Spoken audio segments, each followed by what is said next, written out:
Bienvenue pour ce nouveau chapitre du cours complet en HTML5 et CSS3. Alors, comme promis, nous sommes actuellement à la première partie qui est consacrée sur les bases de HTML5 et aujourd'hui nous allons voir éventuellement l'introduction. Comment fait-on pour créer des sites web? La première question de 90% des débutants. D'ailleurs, moi-même, je me posais cette question. Comment les gens font vraiment pour créer des sites web? En fait, quand on est débutant, quand on est novice, c'est pas évident de connaître tout ça. Mais ne vous inquiétez pas, on va voir tout ça ensemble. D'abord, ce que je vais vous présenter, c'est le fonctionnement des sites. Alors, tout d'abord, l'exemple que je voudrais vous donner, c'est qu'un site web, c'est tout d'abord un dossier. Oui, un dossier comme votre dossier image ou bien votre dossier. Je vous donne un exemple. Si j'avais créé mon site qui est www.step.com, mon dossier pourrait être mon site et qui pourrait avoir des sous-dossiers. Un premier sous-dossier qu'on pourrait appeler mes liens. Et dans ce dossier, je vais mettre des fichiers comme accueil, à propos, service, contact, etc. Donc, tous ces fichiers-là, ils seraient en fait mes pages. C'est pourquoi je les nommé mes liens. On peut avoir un autre sous-dossier, exemple qu'on va nommer mes images. Dans ce dossier aussi, il peut avoir des fichiers, exemple bannière.jpg, logo.png. Pour les sous-dossiers, etc. C'est en fonction de la capacité de votre site, de quelle ampleur va prendre votre site.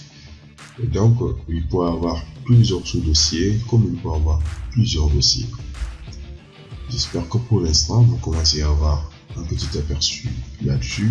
En gros, ces fichiers seront donc reliés entre eux par des liens pour naviguer, tout simplement. Vous entrez, exemple, dans un site, vous vous trouvez dans la page d'accueil, et puis vous voulez partir dans la page à propos, vous allez tout simplement cliquer à propos.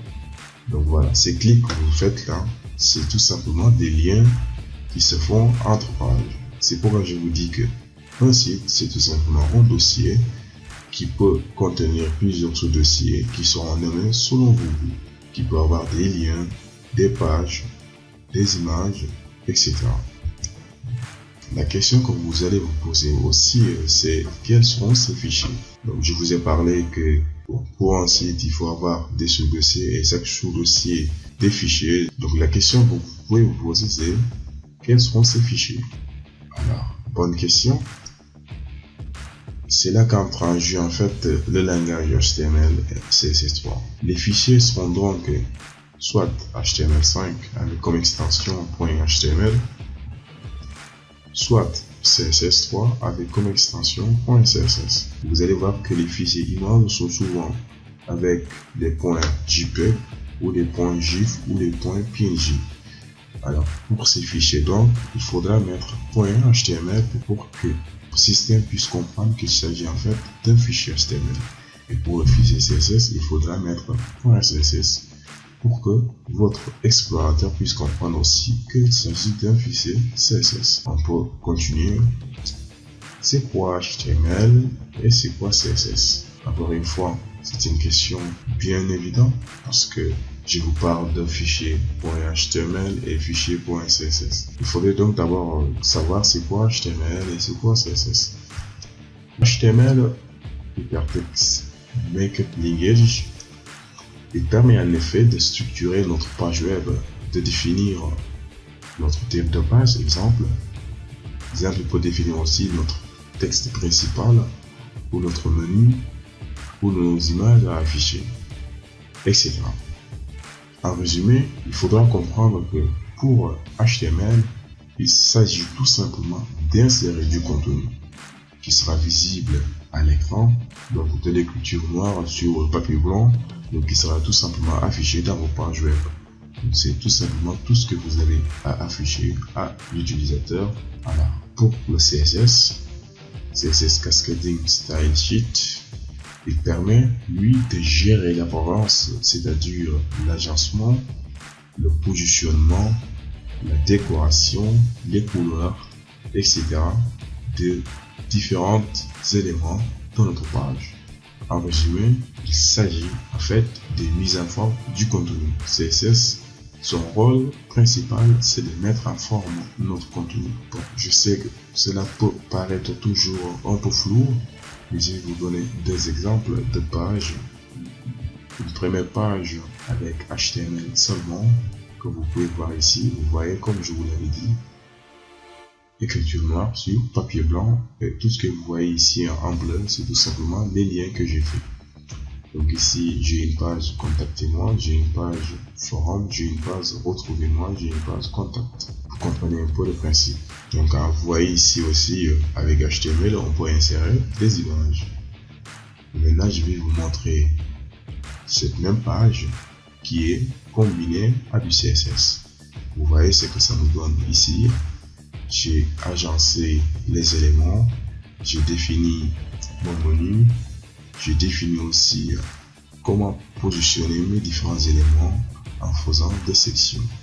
Vous voyez que CSS permet de faire des mises en forme, des décorations qui en fait ont beaucoup d'importance aujourd'hui sur le web parce qu'il permet en fait de retenir votre utilisateur plus longtemps sur votre site. Il faut quand même l'admettre, un utilisateur qui vient sur votre site tout blanche, alors ils n'auront même pas envie de rester pour 10 secondes. C'est pourquoi le CSS est indispensable pour vos sites. Alors pour vos environnements de travail, vous allez vous dire, je vais besoin de quoi en fait? Vous aurez besoin d'abord d'un éditeur de texte pour tout simplement éditer vos fichiers HTML et CSS. D'abord pour les éditeurs, vous pouvez même éditer avec Blocknote qui est par défaut sur Windows ou bien Notepad. Il y a aussi Sublime Text qui est très populaire maintenant. D'ailleurs, c'est ce que j'utilise. Il y a aussi Brackets, etc. Vous aurez besoin aussi des navigateurs. Bon, un navigateur suffit pour afficher tout simplement vos pages. Donc, par défaut, vous avez Internet Explorer dans Windows. Bon, vous avez Firefox, qui est aussi un navigateur très populaire. Vous avez Safari, Chrome ou Opera, etc. qui sont aussi des navigateurs très populaires. Safari qui est d'ailleurs par défaut sur Mac. Alors je vais mettre une illustration ici qui sera dans l'éditeur. Vous voyez ici le code dans l'éditeur ressemble à ceci. Bon, à votre première vue, ça va vous paraître bizarre, disons des chinois, mais ne vous inquiétez pas, vous allez tout simplement comprendre tout cela petit à petit. Et puis dans le navigateur, quand j'actualise vers le navigateur, il va tout simplement m'afficher cette page-là. Vous voyez ici, on a ici notre code, et ici, nous avons tout simplement le rendu. Vous voyez que c'est très pratique de travailler avec les éditeurs à côté des navigateurs.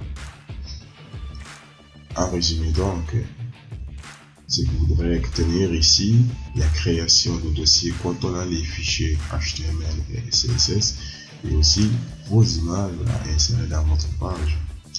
Et puis aussi, il faut passer par une édition dans un éditeur comme Notepad++.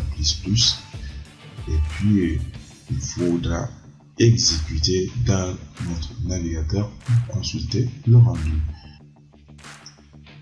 Objectif tout court, donc j'espère qu'à présent vous avez un aperçu clair sur le fonctionnement des sites web. Vous savez aussi différencier HTML et CSS. Vous savez aussi le rôle de l'éditeur de texte et celui de navigateur web. Je vous dis donc à la prochaine pour un nouveau chapitre. Mais si vous ne comprenez pas, je vous demande de reprendre la vidéo.